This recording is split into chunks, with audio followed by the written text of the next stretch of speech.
ഇന്നത്തെ നമ്മുടെ റെസിപ്പി എന്ന് പറയുന്നത് ഉണക്ക മാങ്ങയും ഈന്തപ്പഴവും ഇട്ടൊരു അച്ചാറാണ്. അപ്പോൾ അതെങ്ങനെയാ ചെയ്യുന്നത് നോക്കാം.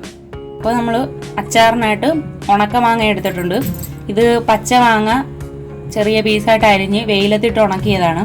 അപ്പോൾ ഇത് നമ്മൾ ഫസ്റ്റ് ചെയ്യേണ്ടതെന്ന് വെച്ചാൽ ഇത് വിനാഗിരിയിൽ കുതിർത്ത് വെക്കണം. ഇത് ചെറിയൊരളവിലെടുത്താൽ മതി. ചെറിയൊരളവിലെടുത്താലും ഇത് കുതിർന്ന് വരുമ്പം അത്യാവശ്യം നല്ല ക്വാണ്ടിറ്റിയിൽ കാണും. പിന്നെ ഇതിൻ്റെ കൂട്ടത്തിൽ നമ്മൾ ഈന്തപ്പഴവും കൂടി ഇട്ടാണ് അച്ചാറിടുന്നത്. അപ്പോൾ നമുക്ക് ഇതിനകത്തോട്ട് വിനാഗിരി ഒഴിച്ചു കൊടുക്കാം. വിനാഗിരി ഇത് മുങ്ങ ഒഴിച്ചു കൊടുക്കണം.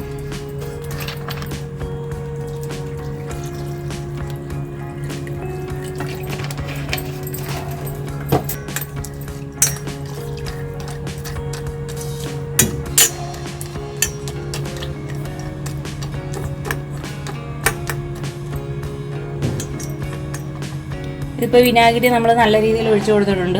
1/4 മണിക്കൂറോളം നമുക്കിത് മൂടി മാറ്റി വയ്ക്കാം. അപ്പോൾ ആ ടൈം കൊണ്ട് ഇത് നല്ല രീതിയിൽ കുതിർന്ന് വിനാഗിരി എല്ലാം പിടിച്ച് നല്ല രീതിയിൽ കുതിർന്ന് കിട്ടും. അപ്പോൾ നമുക്കിത് മാറ്റി വയ്ക്കാം. ഇനി നമുക്ക് വേണ്ടത് ഈന്തപ്പഴമാണ്. ഈന്തപ്പഴം കുരു കളഞ്ഞ് ചെറിയ പീസായിട്ട് ഒരു ഈന്തപ്പഴം ഒരു 4 പീസായിട്ട് മുറിച്ചെടുത്തത്. ഇതിന് പ്രത്യേകിച്ച് അളവൊന്നുമില്ല. നമുക്ക് ഈ അച്ചാറിന് മധുരം കൂടുതൽ വേണമെങ്കിൽ ഈന്തപ്പഴത്തിൻ്റെ അളവ് കൂട്ടാം, പുളി കൂടുതൽ വേണമെങ്കിൽ മാങ്ങയുടെ അളവ് കൂട്ടാം. അപ്പോൾ അതേ രീതിയിലാണ്. അപ്പോൾ ഇതെല്ലാം നമ്മുടെ ഒരു ടേസ്റ്റിനനുസരിച്ച് കൂട്ടിയും കുറച്ചൊക്കെ എടുക്കാം. ഒരു 3 ഇഞ്ച് വലിപ്പത്തിലുള്ള ഇഞ്ചി, 2 വലിയ കുടം വെളുത്തുള്ളി, 3 പച്ചമുളക്, ഇത്രയും ചോപ്പറിലിട്ട് ചെറുതായിട്ട് ചോപ്പ് ചെയ്തെടുത്തത്. ആവശ്യത്തിന് കറിവേപ്പില. ഇത്രയുമാണ് നമുക്ക് അച്ചാറിടാൻ വേണ്ടത്. അപ്പോൾ നമുക്കിനി അച്ചാറിടാൻ സ്റ്റാർട്ട് ചെയ്യാം. ഒരു പാൻ വെച്ച് നല്ല രീതിയിൽ ചൂടായി വരുമ്പോൾ അതിനകത്തോട്ട് വെളിച്ചെണ്ണ ഒഴിച്ചു കൊടുക്കുക. അപ്പോൾ എണ്ണ നല്ലപോലെ ചൂടായിട്ട് വരുമ്പോൾ അതിനകത്തോട്ട് ഉലുവ, കടുക് ഇട്ട് കൊടുക്കുക.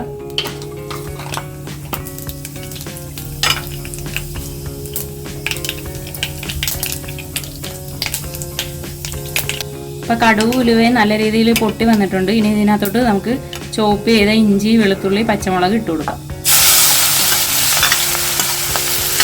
ഇനി നമുക്ക് ഇതിനകത്തോട്ട് കറിവേപ്പില ഇട്ട് കൊടുക്കാം.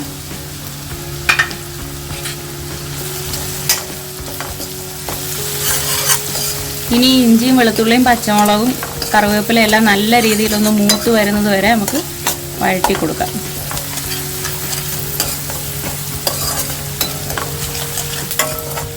അപ്പോൾ നമ്മൾ ഇട്ട് കൊടുത്ത ഇഞ്ചി, വെളുത്തുള്ളി, പച്ചമുളക്, കറിവേപ്പില എല്ലാം നല്ലപോലെ മൂത്തിട്ടുണ്ട്. ഇതേപോലെ കിലുകിലാന്നൊരു സൗണ്ട് വരണം.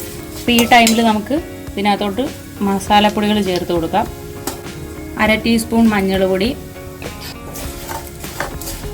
ലോ ഫ്ലെയിം ആക്കി വെച്ചിട്ട് വേണം പൊടികൾ ഇട്ട് കൊടുക്കാൻ, ഇല്ലെങ്കിൽ കരിഞ്ഞു പോകും. 3 ടീസ്പൂൺ മുളക് പൊടി,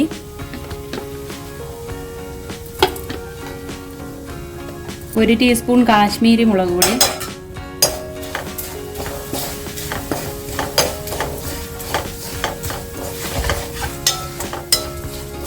ഇതിനകത്തോട്ട് നമുക്ക് വിനാഗിരി കുതിർത്ത് വെച്ചിരിക്കുന്ന മാങ്ങ ഇട്ട് കൊടുക്കാം.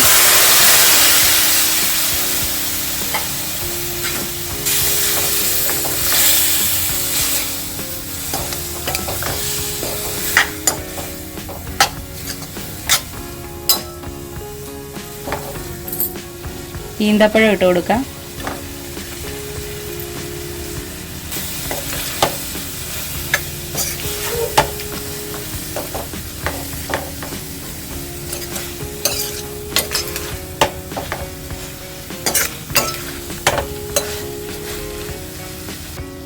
ഉപ്പിട്ട് കൊടുക്കാം.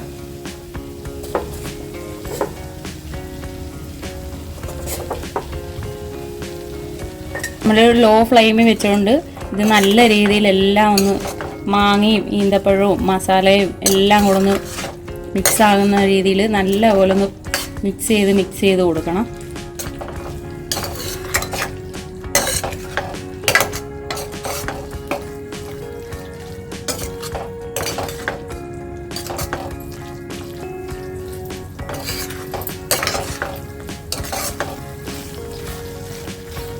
ഇപ്പോൾ നമ്മുടെ അച്ചാർ റെഡി ആയിട്ടുണ്ട്. ഇനി ലാസ്റ്റ് നമുക്ക് കായപ്പൊടി ഇട്ട് കൊടുക്കാം. ഞാൻ 1 ടീസ്പൂൺ നിറയെ കായപ്പൊടി ഇട്ട് കൊടുക്കുന്നുണ്ട്.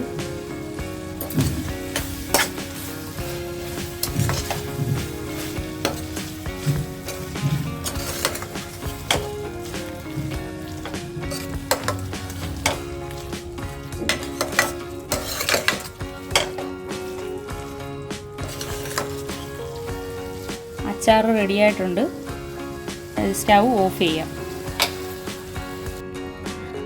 അപ്പോൾ നമ്മുടെ ഇന്നത്തെ റെസിപ്പിയായ ഉണക്കമാങ്ങ ഈന്തപ്പഴം അച്ചാർ റെഡിയായിട്ടുണ്ട്. ഇതിന് ഒരാഴ്ചയോളം നമ്മൾ ഒരു ഭരണിയിലിട്ട് വെച്ച് അതിന് ശേഷം യൂസ് ചെയ്താലായിരിക്കും നല്ലൊരു ടേസ്റ്റാണ് കിട്ടുന്നത്. അപ്പോൾ എല്ലാവരും ട്രൈ ചെയ്ത് നോക്കുക. Thank you.